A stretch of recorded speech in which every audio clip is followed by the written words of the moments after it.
Hey, Jason Small here with the We Know Dirt podcast, here with Brian and old boy. June 17th, I guess we're into green plots pretty quick. We've got all the food plots are all done. Old boy's been running camera. I guess everybody's been running cameras, just starting. It's getting, well, you've got one right now, I guess, Dave, that's he's farther along. Heck, he's putting on G4s already, isn't he? Something like that. Yep. Mule deer forks, and I've got a few deer on that 40 acres that they're going. They're past brow tines, but they're not even hardly the G2 stage yet. So they'll all catch up here in the next month and a half or something like that. Really, cameras are out a little bit early, but it's always good to see what's coming on.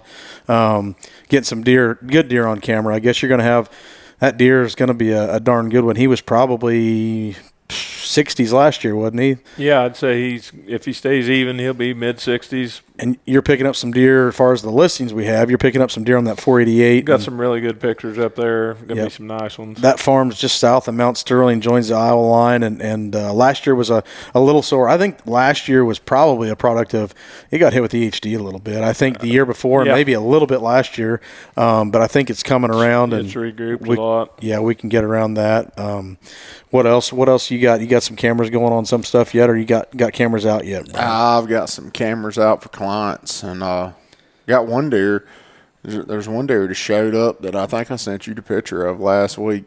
He's full frame. Mm-hmm. Yep. Like it was just. Oh yeah. Crazy. He's the one that had 4s and 5s. I think. Yeah, he was full frame. Already had like 7-8 inch G2s, 6-inch G3s, 3-4 inch G4s, and stickers and kickers, and one of the better deer that I've ever seen this early as far as how far along he is. I don't know if that's I guess I'm not a biologist, a whitetail biologist, but I don't know if that's a product of they lose them early, they just get them early. Hey, some of us started getting beards when we were 14, and some of them waited till we were 24. So I don't know if that's year to year or what they're eating, or somebody probably knows, but it is interesting to see because I've got a deer on camera on that 40 in Knox that we got listed. He's a pot belly swayback, got a big old long Roman nose on him. I know he's a mature deer, or, at least a 4-year-old, I'd say, and he's just starting to put on his 2s, so it's interesting how that, but they'll all catch up here, and I'm guessing in the next, like I said, month and a half, they'll all be caught back up. Seeing a lot of turkeys on the cameras too, and hopefully we get to see some poults here before too long. It's time starting seeing those. Been seeing a lot of yearlings, a lot of fawns, and been mowing trails and stuff, and food plots, and have seen quite a few fawns, and everything's looking good so far. Mowing and spraying clover. I know I mowed my clover, and I know you were spraying some of it and mowed some of it too. So, but you guys do quite a few food plots, quite a few acres of food plots for clients as well, and kind of try to do clients, our real estate clients is you kind of try to take care of the most, but then there are some outside clients as well you guys take care of, and I'm interested to see how the real world beans, the forage beans, do this year. You guys put in 60 acres? At least probably 60 acres of those. So, and I planted E3 beans, and I know that's what Kurt Headington he likes for killing the water hemp.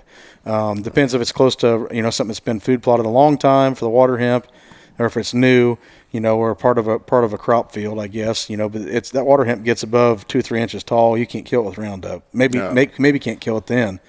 So in the E3 beans, obviously you can you can put Liberty and 2,4-D and Roundup, and then with your real world or just a Roundup resistant, I guess they call them, right? So, but we'll see. We got some of those on the lease over in the 800 acres they're going to get pressured. They looked pretty good over there yesterday, and Tyler was spraying. We have a little video from him spraying yesterday on that, where you planted them on 30-inch rows and then 45'd them. Probably could get the population up higher than that. And what do you plant those in population-wise? I'm running about 180,000, so I put about 360,000 out there. Yeah, and I'm saying you could probably go. I know there at the house on my plot last year. Because it does get a lot of pressure. I mean, it was pressured. I've got 3 acres right there behind the house. I like to watch them there and stuff. But I probably cranked on more than that. I mean, I was hammered on there.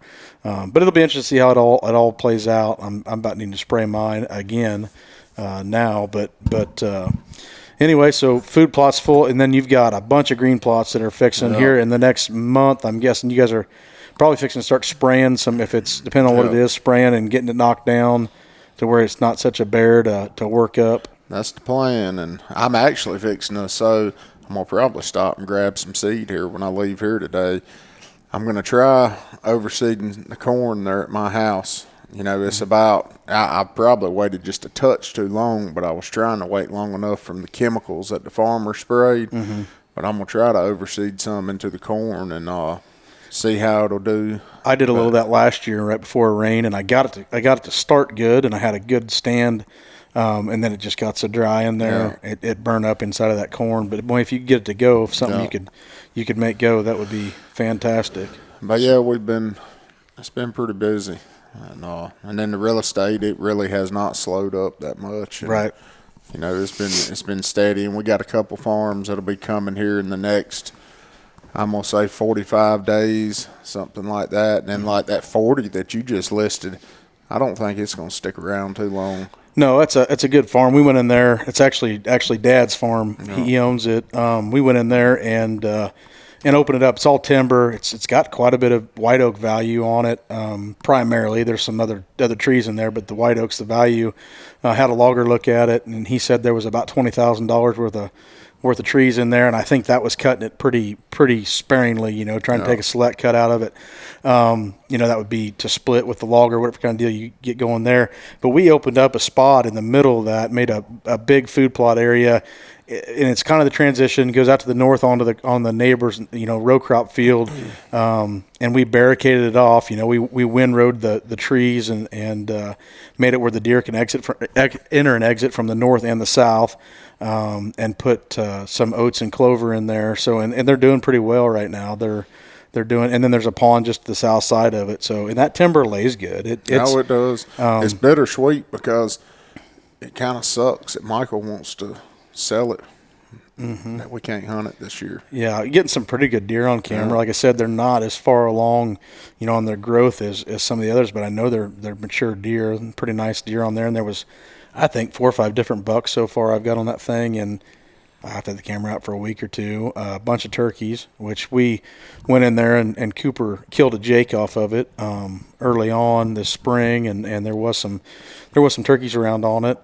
Could have killed another one, and he was tagged out. Luckily, or we'd have had 2 dead jakes because he was really wanting to kill that next one when we'd reset on that deal. But obviously, he was tagged out. But yeah, good farm. It's in the middle of a big patch of timber. I mean, there's probably 400, 500, 600 acres of contiguous timber, and it's just on the north side of that little creek down there with the low water crossing. So there's going to be a lot of travel in there, and I mean, it's in one of the most predominant areas that people want to be in. The location of it. Yeah, it's just west and a little north of Bering right there. Probably, I think it's about a mile north of Highway 11 and about 2 miles west of Highway 15. So, yeah, it's pretty close to, I guess, Terry Drury's farm's probably, 4 miles from it, something like that, 5 miles from it. I mean, right on that Scotland County line. And Yep, northwest Knox County. So that's a good one. I know boy still got the 488 up there in Clark County and the 59 acres in Scotland County. Which in defense now can actually finally sell it now, right? All the back end work's worked out with the S Corporation and all that stuff. Yep. So we listed it before, and it was a situation where we couldn't necessarily sell it till the first of the year, after the first of the year, because of the way it was set in with the owners and their corporation. But now that's taken care of. Yeah, we actually got the 59 took care of. It's gone. Yeah, I got you. Yep. I got you. They. Oh, okay. Yeah, that's right.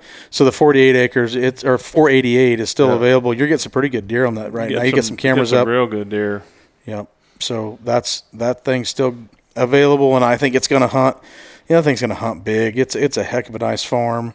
There's income on it. It's got a little bit of everything. Timber on the north side, draws on the south side, and timber on that southeast side, and then open. They got some clover going up there. It looked really, really good. They redid it last year. It looked terrible in the summer, and I went back up there this spring. I was like, couldn't believe it. I mean, it's knee high and perfect. And they're going to bale that, aren't they? On that. Getting ready to bale. So that'll look. By the time they bale that and it rains on it a time or two here, it'll look great for. Which it needs mowing anyways. Yeah. We've all been mowing clover right now, so it's ready to be baled. Yeah, it needs mowed, and that's a good thing for it. It's not a bad thing at all. That's what you want, and it'll be growing and tender again for that early season, ready to do that. Yeah, What else? I picked up probably 25 sheds off that farm this winter, and several of them deer are going to be good. Yeah. Yeah, and what about the plots? Are there any grain plots going in on there this year so far? Just right, what they got, just all clover. They just did all clover, and on the south side they have some remaining stuff that have been in. And the row crop and some of it still. Yeah, right?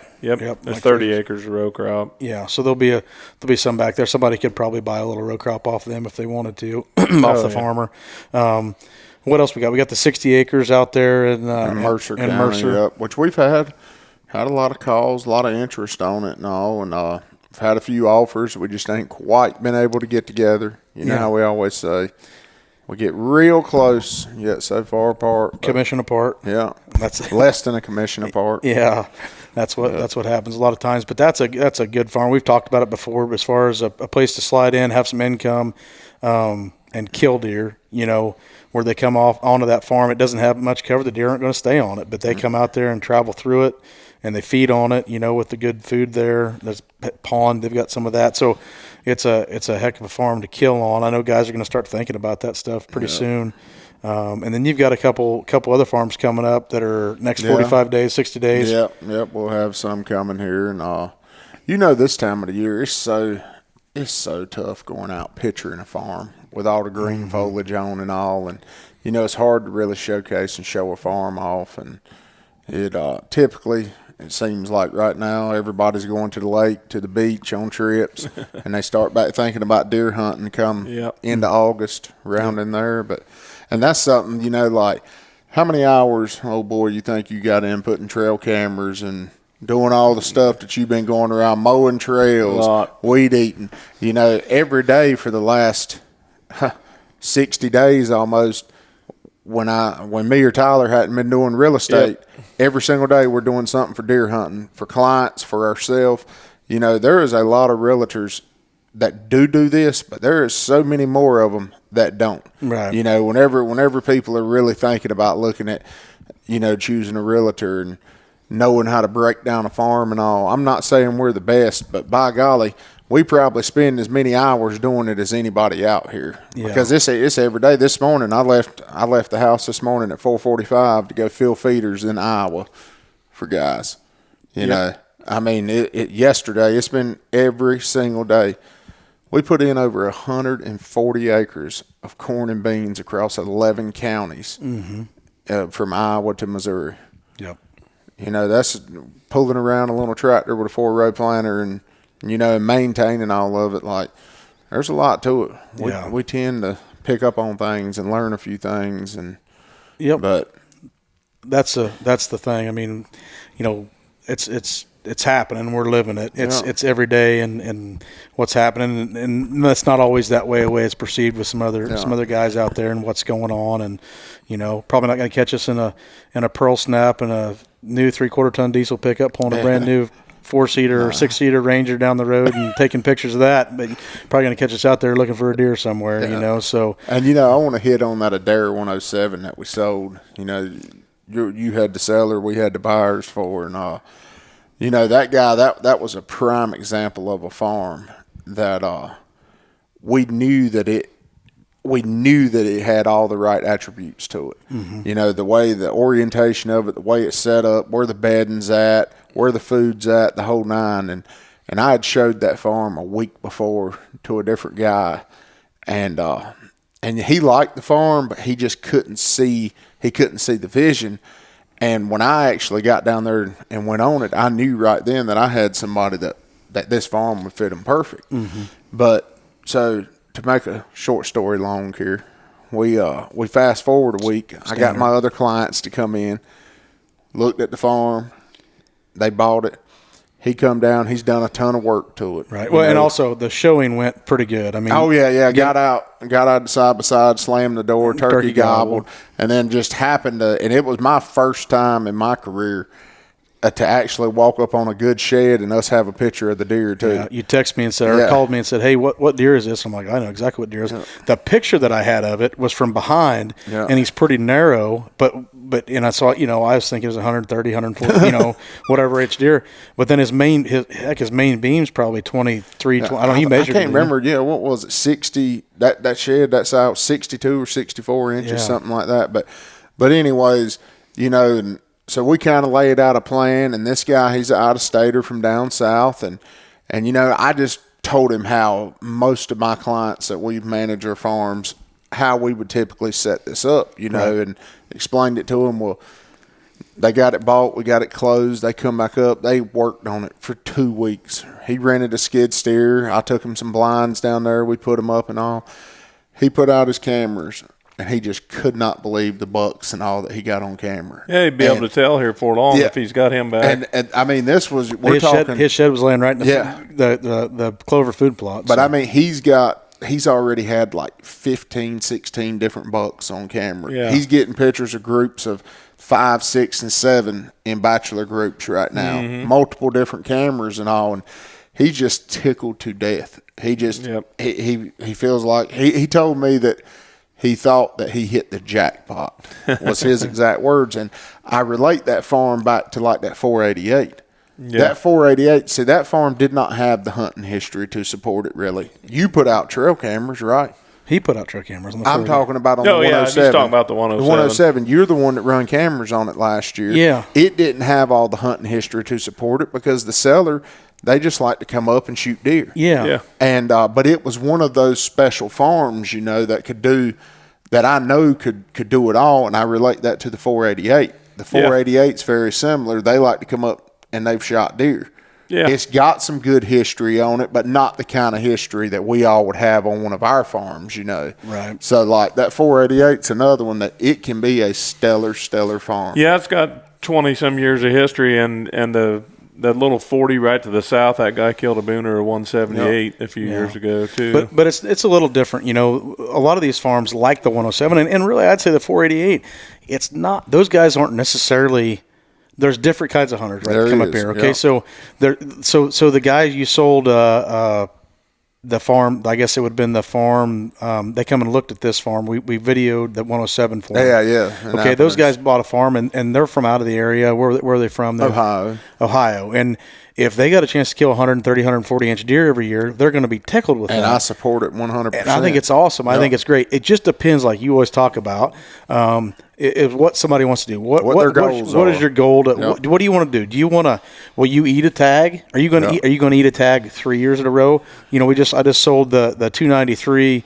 And the same guy that sold that 456 to.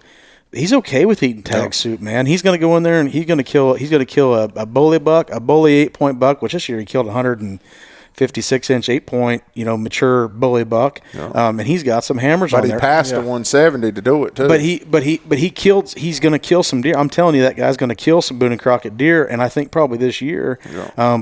But he knew that, and he's been 3 years. Yeah. And he went 2 years. The first 2 years never shot a buck. And that farm had been outfitted a little bit, but it had everything there. Maybe it outfitted a little bit and got hit with EHD, but the secret sauce is in that farm. Like, he's going to kill, and then he's done a tremendous amount of work to it. Yeah. He knows every deer on the farm.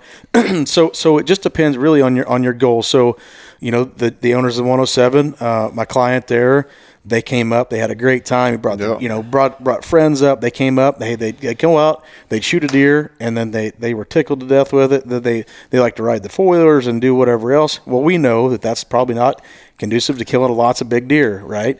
But that's what they wanted to do with it. So, some of these farms that don't maybe have the big history, the 488 they have killed some good deer on it, but kind of the same situation where it was family and friends, and they were on there, and a nice buck come out and they shot it. That's the way it went. Where if they had been managing it hard, like somebody, which I think is great, whatever you want to do, it's whatever you want to do. They would take, as long as it's legal.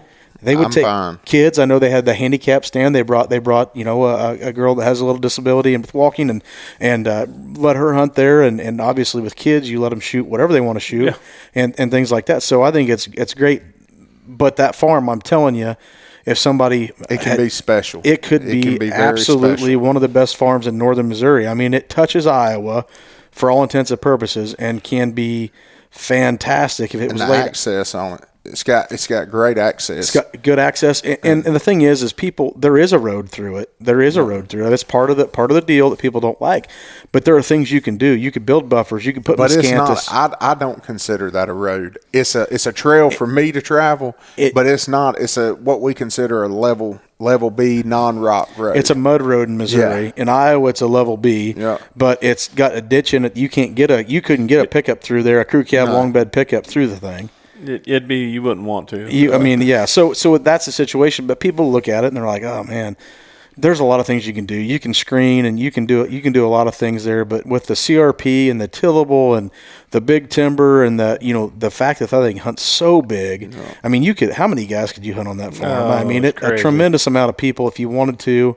I mean, I think when I broke it down that one time that I showed it, I think that you could conservatively hunt 5 bow hunters and nobody never affect each other's wind. Yeah, I think that's easy. Like easy. You can hunt. You can literally, if you're just going to go in there and there's a couple of you going to hunt, you can literally. It doesn't matter what the wind is. I don't care.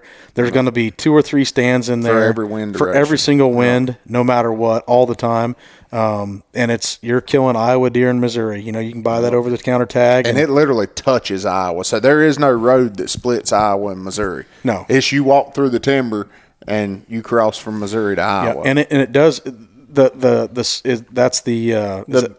east side will touch Iowa. Right. Well, the north side. Yeah, it's the north side. The east side of that. Yeah. But what's a conservation? What's that called there in Iowa? So it joins where it joins in Iowa. It's really close to the. I don't know if it actually touches the conservation area or not. It doesn't. There's another owner in between them, but it's narrow. But the thing about that is it's all wetlands down in there. Yeah, and when it's foot travel only, and foot travel only, but it's wetlands down in there, and you can't get up in there. I mean, and if they do, like you said, you used to go up there and hunt. I've hunted with them for years. The biggest thing that takes place over there is the duck and goose hunting. Yeah, them guys go crazy over. But when they do go walking in there, they push all the deer. We've hunted around conservation my whole life. So south of town here, south of Memphis, our farm, Grandpa's farm is right there across the highway from all that conservation. And those people go in there and tromp that out, the conservation, and they'd run every deer over on. I mean, I'd see on a morning set, 30 years ago when I was a kid, I'd see 45, 50 deer, come past me because then people are going in there and pushing them out before daylight even. So that farm's got a lot going for it. It really just needs somebody with that vision, and I promise you they'll be killing. I mean, they'll be after Boone and Crockett deer every year, every single year, 160 plus. I promise you, multiple. It's just got to be, the person's got to see the vision, and the right guy's got to get on the farm. But what else? What else we got on the docket? Well, to change topics a little bit, we got an open house that me and Tyler's having. Not this weekend, but the next on June 28th. Yep, up there just east of Lake Sundown. Yeah, nice house, 11 acres with a in-law suite. That's a cool place. We went there. They had totally redone that. It's an older home. I mean, it's a 1900s, 1930s home, but it's completely been gutted. New floor, new hardwood, plumbing. And they used the flooring. They took off the old barn. They had stables in the old barn. They took off the siding off the old barn and That's used really it. Cool. Reclaimed the floor from the old barn siding. I mean, it's got a lot of character. There's nothing been they've not spared any change anywhere on it because it's all custom cabinets, countertops, siding, new roof. The whole house has just been done completely. And it's got the mother-in-law suite. Is there 2 bedrooms in there? Yeah, 2 bedrooms. Two bedrooms and one bath. Yep. And it's a little, I guess it got metal siding on the building, right? It's nice, and you could use it for that, or you could even I know with Rathbun being so close, you could Airbnb that thing all summer, or you could rent it out. You can live in it. I mean, their parents was living in it. Yeah, absolutely. If you wanted to use it for that, you certainly could. But if you didn't need it for that, there would be income potential there as well. But super nice, and he has deer in his yard. I mean, he's a hunter. There was turkeys strutting in the yard whenever we were there. It's a cool farm, and you can literally see the dam on Lake Sundown when you look out the west side of the house there. So, and that open house is this Saturday? It's not this Saturday, but the next one, June 28th. 28th, right? Yeah. Oh, that's right. We moved there 2 to 5 o'clock. Moved it back to the 28th. That's right. Yeah. So come check that out and take a look. And we've got what else we got going? What's I see you got that Hoyt hat on there. I guess Tyler's setting a few of the clients up with some bows. Yeah, we so UC Hunting Properties partnered with Hoyt this year, so we're all shooting Hoyts now, and I've got one up there just waiting for Tyler to set it up for me. yeah, and that's what I'm waiting on mine to actually come in still. But Supposed to be here tomorrow. Yeah, but I've heard a lot of good things. Tyler actually switched last year to Hoyt, and So I had a Hoyt Katera before. I always get Kevin's recycled bows, so when he buys a new one, I get the old one. But I had a Hoyt Katera. It weighs about 14 pounds, I think. And then I bought it a couple years ago. I bought the Matthews VXR. VXR, that's what it is. And so he just got me a Hoyt in, and gonna shoot that thing this year, and see that's going. Tyler's been busy too. The guy's only him and Jared, his buddy, have only won two. I mean, no, they've only lost one. No, listen. Oh. They've only won 3/4 of the crappie tournaments they've been in. They've been in 4 and won first place 3 times and got second place once. Yeah. So they're pretty fair little fishermen. He was hammering walleye this last week. He was sending pictures. I'm like, man, They won that tournament at Rathburn Saturday too. They did, and they've been doing some guided, day trips. He stays pretty busy with it. That live scope is pretty wild stuff. It's crazy, and hey, he doesn't do anything halfway. It's going to be. I don't know what he's doing today. Probably fishing somewhere. I think he's catching up on his mowing. That might be. But yeah, that's one of those things. He's going to start shooting. Probably he's going to shoot some this year too. And he's already been shooting. He's won every bow tournament he's been to. Also, gosh, that would be tough, wouldn't it? So, but yeah, I've been super busy this year. I know real estate wise, we've had about as good a start of the year as what we ever have. I mean, it's been great guns, and you wouldn't think with interest rates that things have been going like that, but it's been going right on. Now we are getting in the slow time of the year, and we are needing some more listings and stuff to go into fall with, but we've still got some good stuff available. I mean, we've got some good properties, and as long as if you can price it fairly for the market, it'll sell. It sells. Yeah. But if the sellers that you deal with, that they want to where, hey, it's still appreciated 30% a year like what it was doing here a couple years ago, and they want to list it $1,500 an acre higher than any comp out here that's sold. Mm-hmm. And like we have our personal opinions, but we provide professional opinions. We're showing the comps. We're showing the stuff that has actually sold and people's bought. Right. Right. Well, it doesn't do. Here's the thing. We go in. Obviously, we send out solicitation. We call people and the way we get our solicitations, but we offer free valuations, and that's one thing we do. And we go out and hey, guess what we do a lot of times? We go out and price it for the neighbor, and that's great. But what I don't want to happen is I don't want the little old lady in town that moved in town and her husband may be gone or maybe not, but they give $300 an acre for their farm in 1972, and now somebody comes in there that they think's a realtor, and they go in there and say, well, hey, I'd give you $2,500 or $3,000 an acre, and they think, oh my, that's a lot of money.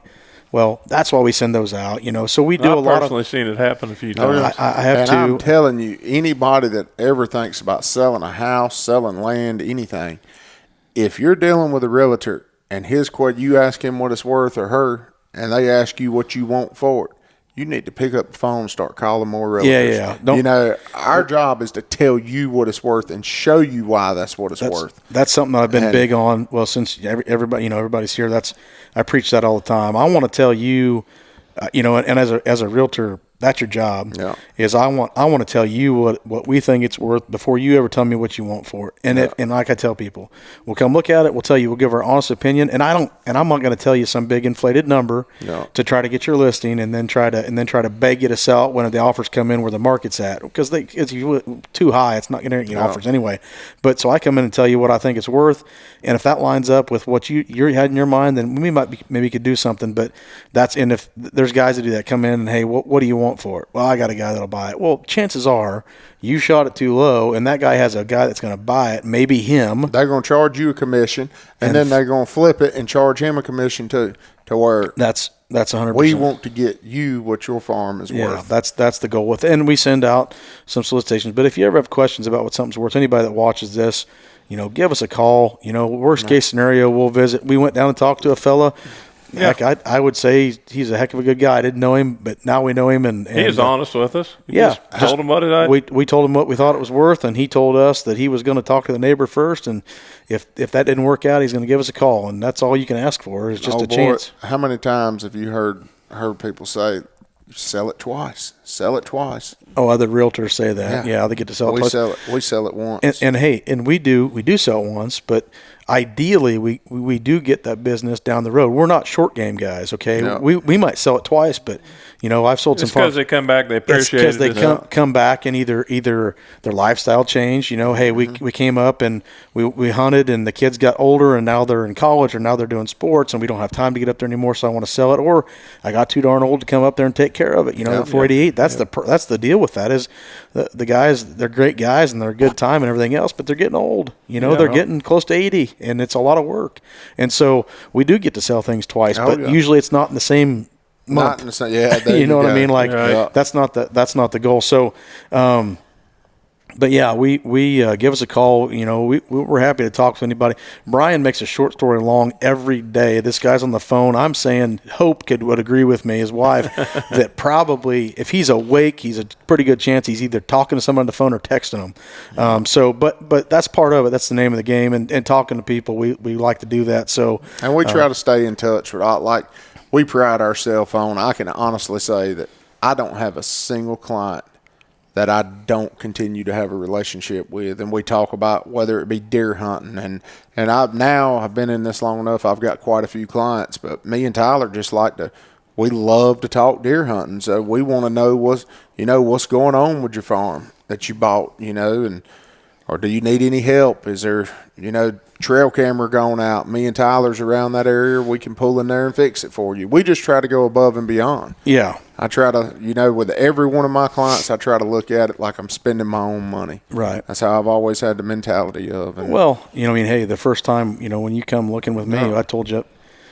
flat out, you made an offer on that farm, it was too high, we'll find something else. And you end up buying it, and, it worked out great. Who'd have thought it was going to appreciate for what it did, over that short amount of time. But, hey. And guess what? It joined public land, too. It did. It did join. And you killed a lot of good deer off of it. But you graduate with one of those things. Hey, come back. We sold it again, but you were graduating to another farm, and it was 4 or 5 years down the road. Yeah. But that's the kind of relationships we want to have with people. I mean, it could be as simple as, hey, I got, man, I'm not seeing deer on whatever it is. Hey, maybe you got your stand in the wrong spot. Maybe you're getting too close to bedding. You're blowing deer out of there. And going in and out, you're blowing deer out of there. But it's stuff that, any of us are happy to go talk to somebody about, and everybody's opinion is just an opinion as far as doing that stuff. But hey, when you do it every day, you got a pretty good idea where to. Like I said, I don't claim to be greatness by no means, but we do this every single day, and I can kill a deer. I can do that much. That's a fact, and some guys have a little bit more trouble and a little less experienced or whatever else, and we're happy to help. And hey, maybe just have a little different. Sometimes it's good to have a different set of eyes on it. Just say, what are you thinking here? What's going on? Well, sometimes that makes a lot of sense. So, but anyway, so hey, June 17th, I guess that's what's going on. Talia's out, probably selling a house somewhere, and I know we got a new listing. Tanner's got a new listing in Lancaster, a nice little house, and small acres on the north side of Lancaster. I think that's kind of about what we've got going on for now. It's keep following us on social media. Getting hot outside. Yeah, follow our TikToks and Facebook and all. We try to post some content there, and once in a while, maybe here soon, I'll get old boy in a TikTok. Oh, the one thing I did forget to mention is the stuff Rob's got over in Schuyler County. Yeah, that's a pile. So that's one good point before we wrap up. Is he's got 305 over there. He's got is a fantastic farm, 200 acres tillable, I think. And the guy that owns it's farming it, I think, having it custom farmed or whatever, and he would rent it back for a couple of years to help somebody out. I think it's going to be, he'll do a little bit more. I think my opinion is it's probably going to be in that 180 to 200 range where the cash rent's going to be. But on that Sheridan River bottom, golly, there's a lot of big deer down off in there, and that's just east of your old farm over there. And I'll tell you, there's a farm that joins that one that sold 4 or 5 years ago that's never come back to the market, and the guy that the owner of it, he's killed a ton of big deer and all. But that area down in there, there's deer on Rebels Cove over there that I still think's never seen a human. Yeah. And I know that sounds crazy because there's so many people that hunt the public land, but Rebels Cove is so massive and so big. I truly believe that there's deer on there that's never seen a person. And there's 3 farms of kind of every size right there on that same creek bottom on the Sheridan. He's got a 305 that's got some really good tillable on it. He's got that 78. It's got some good tillable. It's less hunting, but it does have if you're into duck hunting, it's got a duck marsh on it, and that Sheridan flyway is pretty good. I mean, I know the neighbors they hunt some there, ducks and geese, and do some good. And then north of that, they don't join, but they're real close. That 129 that comes in there, that's got, I think, 50, 60 acres tillable. I'd have to check again. I'm brain dead right now, but make 50 acres tillable and 20 acres in hay ground, water and electricity. It's pretty cool. You drive off in there, a nice pond on it, about 1.5 acres. Drive off down in the bottom, and the water and electricity is clear to the bottom there, so somebody could build something on. Got a couple buildings on it, but great hunting farm with income on that thing. And then he's got a 141 on the other side of 202, which – same, they're right there just across the road from that 800 we've got, and we know what we've got on that farm for deer. So, and right on the north side of it, they killed a big deer year before last 194. So we've got an income on that farm. There's 100 acres plus tillable on that thing, so with a pond. So we've got some stuff in Schuyler County, we got some stuff in Mercer County, Scotland County, Knox County. We've got a farm down there, and then Clark County. We've got a few farms around here, there, and yonder, and stuff. So people keep on the lookout for that. Check it out, our website, www.weknowdirt.net. Like Brian was saying, our Facebook page, we keep stuff pretty happening on there, and then our YouTube as well. You can find this video. So I guess with that, we'll wrap her up. We'll see you.